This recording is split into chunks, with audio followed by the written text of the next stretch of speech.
Praise the Lord. இந்த October மாதத்தில் 1ஆம் தேதியாகிய இந்த செவ்வாய்க்கிழமையின் காலை வேளையில் தேவ சமூகத்தில் வந்திருக்கிற ஒவ்வொருவரையும் கர்த்தர் தாமே ஆசீர்வதிப்பாராக.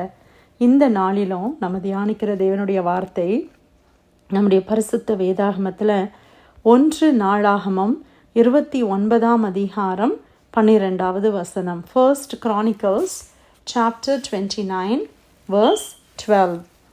ஐஸ்வர்யமும் கனமும் உம்மாலே வருகிறது. தேவரீர் எல்லாவற்றையும் ஆளுகிறவர். உம்முடைய கரத்திலே சத்துவமும் வல்லமையும் உண்டு. எவரையும் மேன்மைப்படுத்தவும் பலப்படுத்தவும் உம்மாலே உம்முடைய கரத்தினாலே ஆகும். அல்லேலூயா. கர்த்தருடைய அருமையான வார்த்தைக்காய் கர்த்தரை ஸ்தோத்திரிக்கலாமா? ஆண்டவர் நம்மளை ஒரு புதிய மாதத்துக்குள்ளே பிரவேசிக்க பண்ணியிருக்கிறாங்க. 9 மாதங்களும் தேவன் நமக்கு எல்லாம் நல்லவராய் இருந்தார். அதற்காக கர்த்தருக்கு ஸ்தோத்திரம். இந்த மாதத்திலையும் ஆண்டவர் நம்முடைய கரம் பிடித்து கர்த்தர் நடத்துவார். நம்முடைய தேவன் எப்படிப்பட்டவர் என்பதை இந்த வசனத்தில் நம்ம பார்க்கிறோம். ஐஸ்வர்யமும் கனமும் உம்மாலே வருகிறது. அல்லேலூயா. தாவீது கர்த்தருக்கு அவர் ஸ்தோத்திரம் செலுத்தி அருமையாய் சொல்லுகிறார். தாவீது ஒரு பெரிய ராஜா இல்லையா? அவருக்கு இல்லாத ஐஸ்வர்யமா, அவருக்கு இல்லாத கனமா? பிரியமானவர்களே, அவருக்கு எல்லாம் இருந்துச்சு. ஆனால் பாருங்க, அவர் தன் இருதயத்தில் தேவனை அவர் பற்றி கொண்டபடியினால அந்த உயர்வுக்கு காரணம் தேவன்தான் என்பதை அவர் முழு மனதோடு அறிந்து அங்கீகரித்தபடினால அவர் சபையார் முன்பாக, தன் ஜனங்களுக்கு முன்பாக அவர் சொல்லுகிறாரு, ஐஸ்வர்யமும் கனமும் உம்மாலே வருகிறது ஆண்டவரே. பிரியமானவர்களே, நம்ம வாழ்க்கையில் ஐஸ்வர்யம் எங்கேருந்து வருது? நமக்கு இருக்கிற பணம் இதெல்லாம் எங்கேருந்து வருது? ஒருவேளை நம்ம நினைக்கலாம், என்னுடைய கம்பெனியில் இருக்கிற பாஸ் எனக்கு பே பண்ணுறாங்க, இல்லை என்னுடைய ஹார்ட் ஒர்க்கில் தான் நான் இந்த பிஸ்னஸை நான் ரன் பண்ணுறேன், அதனால எனக்கு இந்த ஐஸ்வர்யம் அப்படின்னு நினைக்கிறோமா? இல்லை, நமக்கு இருக்கிற எல்லா ஐஸ்வர்யமும் கர்த்தரிடத்திலிருந்து நமக்கு வருகிறது. அல்லேலூயா. நமக்கு இருக்கிற கனம் தேவனிடத்திலிருந்து நமக்கு வருகிறது. நம்மளை கனப்படுத்துகிறவர் தேவன். ஆமேன். நமக்கு ஐஸ்வர்யத்தை கொடுக்கிறவர் தேவன். தேவன் கொடுக்கிற ஐஸ்வர்யத்தில் ஆண்டவர் என்ன சொல்கிறாங்க? வேதனை இல்லை. உலகத்திலேயே ஐஸ்வர்யம் நம்ம வாங்குகிறோம், பெற்றுக்கொள்கிறோம். ஆனால் அது எதோட சேர்ந்து வருது? வேதனையோடு சேர்ந்து வருது. ஆனால் தேவன் கொடுக்கிற ஐஸ்வர்யம், தேவன் கொடுக்கிற கனம், தேவன் கொடுக்கிற ஆசீர்வாதங்கள், அதில் எந்த மாசும் இல்லை, எந்த வேதனையும் கூடுதலாக வருவதில்லை. அது தூய்மையான சுத்தமான ஆசீர்வாதங்களாய் காணப்படுகிறது. ஐஸ்வர்யமும் கனமும் உம்மாலே வருகிறதப்பா. தேவரீர் எல்லாவற்றையும் ஆளுகிறவர். கர்த்தர் எல்லாவற்றையும் ஆளுகிறார். ஆமேன். உங்களுடைய குடும்பத்தை கர்த்தர் ஆளுகிறார். நம்மை தேவன் ஆளுகிறார். இந்த தேசங்களை கர்த்தர் ஆளுகிறார். நம்ம நினைக்கிற ராஜாக்களும் அதிபதிகளும் ஆளுகிறார்கள். உங்கள் கம்பெனியை அவங்க சிஇஓ தான், அவர் தான் பாஸ், அவர் தான் லீட் பண்ணுறார் அப்படின்னு நினைக்கிறீங்களா? கர்த்தர் ஆளுகிறார். He is in control. ஆண்டவர் எல்லாத்தையும் அவருடைய ஆளுகைக்குள்ளே ஆண்டவர் வைத்திருக்கிறார்.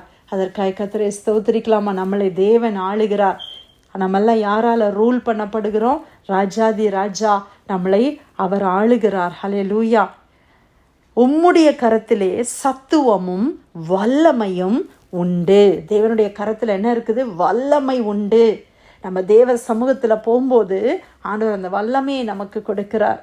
அந்த தேவன் நமக்கு சத்துவத்தை கொடுக்கிறார். சத்துவம் இல்லாதவர்களுக்கு அவர் சத்துவத்தை பெருக பண்ணுகிற தேவன். நிறைய நேரத்தில் நம்ம எவ்வளோ பலவீனமாக நம்ம ஃபீல் பண்ணுறோம்ல, ஆனால் ஆண்டவருடைய சமூகத்தில் நம்ம வரும்போதெல்லாம் ஆண்டவர் நம்மளுக்கு சத்துவத்தை கொடுக்குறாரா இல்லையா? பிரியமானவர்களை, நம்ம ஃபிசிக்கலி டயர்டாக இருந்தால் சில நேரத்தில் நம்ம என்ன செய்கிறோம்? ஒரு சாப்பிட்றோம், இல்லை ஏதோ ஒரு மல்டி வைட்டமின்ஸ் எடுக்கிறோம், இல்லை எக்ஸசைஸ் பண்ணுறோம், இல்லை கொஞ்சம் சின்ன நேப் எடுக்கிறோம், நமக்கு அது ஒரு ஸ்ட்ரென்த்தை கொடுக்குதுல்ல.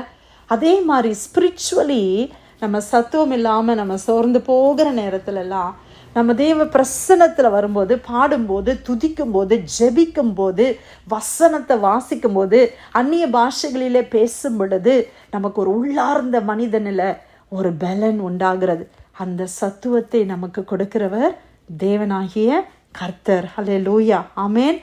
எவரையும் மேன்மைப்படுத்தவும் பலப்படுத்தவும் உம்முடைய கரத்தினாலே ஆகும். ஹல்லேலூயா. யாரையும் உயர்த்த தேவனால கூடும். இன்றைக்கி நீங்கள் எந்த சூழ்நிலையில் இருந்தாலும் தேவனால் உங்களை உயர்ந்த ஸ்தலங்களில் கொண்டு போக முடியும். விசுவாசிக்கிறீங்களா? நம்மளை எல்லாம் கர்த்தர் உயர்த்துவார்னு விசுவாசிக்கிறீங்களா? இல்லைனா என்னையெல்லாம் ஆண்டவர் எங்கே உயர்த்த போகிறாங்க, எனக்கு என்ன இருக்குது அப்படின்னு நினைக்கிறீங்களா? நம்ம கர்த்தருடைய கரத்தின் கிரியைகளாக இருக்கிறோமே. நம்ம தேவனை முழு மனதோடு நம்ம கர்த்தரை பின்பற்றும் பொழுது ஆண்டவர் சொல்கிறாரு, தேவன் நம்மளை உயர்த்துவார். 1 பேதுருவில் நம்ம வாசிக்கிறோம் இல்லையா, கர்த்தருடைய பலத்தை அவருடைய கரத்தில் நம்ம அடங்கி இருக்கும்போது ஏற்ற காலம் வரும்.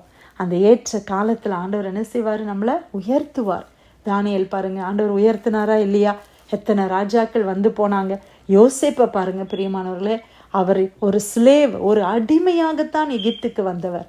கர்த்தருடைய கரம் அந்த யோசேப்போடு இருந்தபடினால ஆண்டவர் அந்த தேசத்துக்கே அதிபதியாக கர்த்தர் கொண்டு வந்தார் அல்லவா. மொர்தேகாயை யோசித்து பாருங்க, எஸ்தரை யோசித்து பாருங்க. ஒரு அனாதை மகள், அப்பா அம்மா இல்லாத ஒரு பிள்ளை. அவள் யோசித்து பார்த்துருப்பாளா, ஒரு நாள் ராஜா அரண்மனைக்கு நான் போவேன்னு சொல்லி. ஆனால் அந்த ராஜா அரண்மனைக்கு போவது மாத்திரம் அல்ல, ராஜாவுக்கு மனைவியானது மாத்திரம் அல்ல, தேசத்தின் சட்டத்தையே தலைகீழாக மாற்றுகிற ஒரு நபராய் கர்த்தர் மாற்றினாரே. எப்படவாய் தேவன் உயர்த்தினார். அன்னைக்கு மொர்தேகாய் அந்த வாட்ச்மேன் மாதிரி தான் அவர் இருந்தார், அப்படி தானே? வாட்ச்மேன், ஒரு பேலஸில் ஒரு கார்டு மாதிரி இருக்கிறார், ஒரு சோல்ஜர்னு வச்சுக்கோங்களேன், அவ்வளோதான் அவருடைய பொசிஷன். அவர் உள்ளே கூட போயிருக்க முடியாது. ஆனால் கர்த்தர் அவரை உயர்த்தினார் அல்லவா. ராஜாவுக்கு அடுத்த ஸ்தானத்தில் மொர்தேகாயை கொண்டு வந்தார் அல்லவா. அந்த தேவன் உங்களையும் உங்களுடைய குடும்பத்தையும் ஆண்டவர் நிச்சயமாய் உயர்த்துவார். ஆண்டவர் கொடுத்த இந்த வாக்குத்தத்தத்தை நீங்கள் பிடித்து கொள்ளுங்க. நீங்கள் டேட் வச்சு எழுதி ஜெபம், ஆண்டவர் என் குடும்பத்தை நீங்கள் உயர்த்துவீங்கப்பா, என் குடும்பத்தை நீங்கள் மேன்மைப்படுத்துவீங்க ஆண்டவரே, எங்கள் குடும்பத்தை நீங்கள் பலப்படுத்துவீங்க ஆண்டவரே. இன்னைக்கு பலன் இல்லாமல் இருக்கலாம், ஆண்டவர் உங்களுக்கு பலனை கொடுக்கிற தேவன். எவரையும் மேன்மைப்படுத்தவும் பலப்படுத்தவும் உம்முடைய கரத்தினாலே ஆகும். நம்மளை பலப்படுத்துகிறவர் கர்த்தர். என்னை பலப்படுத்துகிற கிறிஸ்துவினாலே எல்லாவற்றையும் செய்ய நமக்கு என்ன இருக்குது? பலன் உண்டு. எல்லாவற்றையும் செய்கிறதுக்கு பலன் உண்டு. ஐயோ எனக்கு வயசாயிடுச்சு, எனக்கு இவ்வளோ பலவீனம் இருக்குது, என்னாலெல்லாம் இதெல்லாம் செய்ய முடியாது அப்படின்னு நம்ம நினைக்கிற அநேக காரியங்களை நம்ம செய்து முடிக்க, நம்ம சாதிக்க, நம்ம போய் விசிட் பண்ண, நம்ம அக்கம்ப்ளிஷ் பண்ணுறதுக்கு ஆண்டவர் பலனை கொடுக்கிறார். உண்மைதானே? ஆண்டவர் நமக்கு பலன் கொடுக்குறாரா இல்லையா? நிச்சயமாக கொடுக்குறாங்க. இந்த அக்டோபர் மாதத்தில் நம்முடைய தேவன் யார், அவர்கிட்ட இருந்து நம்ம என்னெல்லாம் பெற்றுக்கொள்ள முடியும் பாருங்கள். ஐஸ்வர்யம் அவர்கிட்ட தான் இருக்குது, கனம் அவர்கிட்ட தான் இருக்குது, அவர் ஆளுகிற தேவனாக இருக்கிறார், அவர்கிட்ட சத்துவம் இருக்குது, அவர்கிட்ட ஆண்டவருடைய வல்லமை இருக்குது. அவரை யாரையும் மேன்மைப்படுத்த, யாரையும் பலப்படுத்த கர்த்தரால் ஆகும். அப்போ நம்ம என்ன செய்யணும்? இந்த கர்த்தரை பிடித்து கொள்ளணும். மனிதர்களை அல்ல, தேவனை பிடித்து கொள்ளுவோம். தேவனுக்கு பிரியமான ஒரு வாழ்க்கை வாழுவோம். ஆண்டவரை பிரியப்படுத்தணும்னா நம்ம என்ன செய்யணும் தெரியுமா? கர்த்தருடைய கற்பனைகளுக்கு நம்ம கீழ்ப்படியணும். வேற ஒன்றுமே இல்லை. நம்ம ஆண்டவருக்கு பெருசாக ஒன்றும் கொடுத்து ஆண்டவரை நம்ம பிரியப்படுத்த முடியாது. கர்த்தர் சொன்ன வார்த்தைகளுக்கு நான் கீழ்ப்படிஞ்சிட்டேன் அப்படின்னாலே நான் தேவனுக்கு பிரியமான பிள்ளையாய் நம்ம மாறுகிறோம். ஆண்டவர் எல்லா ஆசீர்வாதத்தினாலும் நம்மளை ஆசீர்வதிப்பார். நம்மளை குறுகி போக விடவே மாட்டார். நம்மளை மேன்மைப்படுத்துவார். நம்முடைய தலையை நிமிர்ந்து நடக்க பண்ணுவார். இப்போ இருக்கிற சூழ்நிலையை நீங்கள் யோசித்து பார்க்காதீங்க. ஆண்டவர் கொடுத்த வார்த்தையை பிடிச்சிக்கோங்க. ஆண்டவரே நீங்கள் என்னை நடத்துவீங்கப்பா, நீங்கள் என்னை உயர்த்துவீங்கப்பா, நான் ஆண்டவரே கர்த்தருக்கு மகிமையாக நான் சாட்சியாக என்னுடைய குடும்பத்தை நீங்கள் நிறுத்துவீங்கப்பா அப்படின்னு சொல்லி நீங்கள் ஜெபிங்க. நிச்சயமா கர்த்தர் செய்வார். ஹல்லேலூயா. இது எப்போ தாவீது சொல்லுகிறார் அப்படின்னு சொல்லி நம்ம பார்க்கும் பொழுது, தேவனாகிய கர்த்தருக்கு அவர் ஆலயத்தை கட்டணும் அப்படின்னு துடிக்கிறாரு. அந்த ஆலயத்தை கட்டுறதுக்கு தேவன் அவருக்கு அனுமதி கொடுக்கல. ஆண்டவர் சொல்கிறாரு, நீ இல்லை உன் மகன் கட்டுவான். உடனே அவர் அப்படியே விட்டுறல. அவர் உடனே என்ன செய்கிறாரு? அவருக்கு இருந்த ஐஸ்வர்யம், அவருக்கு இருந்த எல்லாத்தையும் சவதரித்து அதை சேகரித்து எல்லாம் சேர்த்து வைக்கிறார். ஆண்டவருக்காக நான் ஏதாவது செய்யணுமே அப்படின்ற ஒரு வாஞ்ச, ஒரு தாகம் அவருக்குள்ளே இருக்கிறத பார்க்குறோம். அப்போ தான் இதை சொல்லுகிறார், இப்போதும் எங்கள் தேவனே நாங்கள் உமக்கு ஸ்தோத்திரம் செலுத்தி உம்முடைய மகத்துவம் மகிமையுள்ள நாமத்தை துதிக்கிறோம். இப்படி மனப்பூர்வமாய் கொடுக்கிற திராணி உண்டாவதற்கு நான் எம்மாத்திரம், என் ஜனங்கள் எம்மாத்திரம், எல்லாம் உம்மால் உண்டானது, உமது கருத்தில் வாங்கி உமக்கு கொடுத்தோம். எவ்வளோ அருமையான வார்த்தை இல்லை? ஆண்டவருக்கு காணிக்க கொடுக்குறார் பிரியமானவர்களே. ஐஸ்வர்யத்தெல்லாம் ஆண்டவருக்கு கொடுக்குறாரு.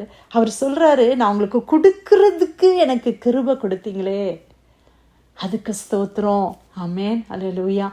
இன்னைக்கு தேவனுக்கு கொடுக்கறதுல நம்ம எப்படி இருக்கிறோம் யோசித்து பாருங்க. ஆண்டவருடைய ராஜ்யத்துக்காக நம்ம கொடுக்கறதுல நம்ம எப்படி இருக்கிறோம்? Are we generous to give God? ஆண்டவருடைய ஊழியத்துக்கு கொடுக்கறதுல ஜென்ரஸா இருக்கிறோமா? தாவீது சொல்றாரு, உம்முடைய கரத்துல வாங்கி உமக்கு கொடுத்தோம். இந்த கான்செப்ட் எனக்கு வந்துருச்சுன்னா, என்கிட்ட இருக்கிறது கர்த்தர் கொடுத்தது, அப்போ இதிலிருந்து நான் கர்த்தருக்கு கொடுக்கறது எனக்கு பாக்கியம் அப்படின்றத நம்ம ஏன் நினைக்க முடியல? கர்த்தரிடத்துலேருந்து தான் பெற்றுக்கொள்கிறோம். கர்த்தருக்கு திரும்பி கொடுக்கறத நம்ம சந்தோஷமாக கொடுக்கணும், அப்படி தானே? யாரும் வற்புறுத்தணும்னு அவசியம் இல்லை, யாரும் சொல்லணும்னு அவசியம் இல்லை. அது என்னோடய இன்பில்ட்ஸில் வரணும். இப்போ பிள்ளைங்க பெற்றோருக்கு கொடுக்கறது ஐயோ என் பெற்றோர் எவ்வளவோ என்னை கவனிச்சிருக்காங்க, எவ்வளோ படிக்க வச்சுருக்காங்க, எவ்வளோ கஷ்டப்பட்டு என்னை வளர்த்துருக்குறாங்க, இந்த நாட்களில் நான் என் பெற்றோருக்கு உதவியாக இருக்கணும்னு சொல்லி பிள்ளைங்க கொடுக்கறது அது அவங்க நேச்சரில் வரணும், அந்த பிளட்டில் அது இருக்கணும் இல்லையா? அதே மாதிரி தானே கர்த்தர், அதே மாதிரி தானே தேவன். நம்ம என்ன ஆண்டவருக்கு கொடுக்குறோம்? இருக்கிறதுலே லீஸ்ட் நம்மக்கிட்ட இருக்கிற வாலெட்ஸ்லேயே எது சீப்பாக இருக்குது, $1 இருக்குது, அதை கொடுக்குறோமா? இல்லை என்கிட்ட இருக்கிற பெஸ்ட்டை நான் கர்த்தருக்கு கொடுக்குறேன்னா?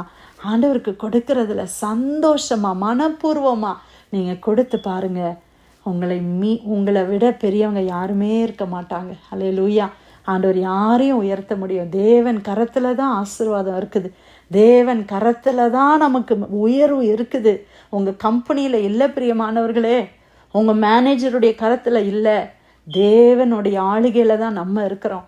ஆண்டவர் உயர்த்தணும்னு உங்களை நினச்சிட்டாருன்னா யாராலையும் தடுக்க முடியாது. அல்லேலூயா.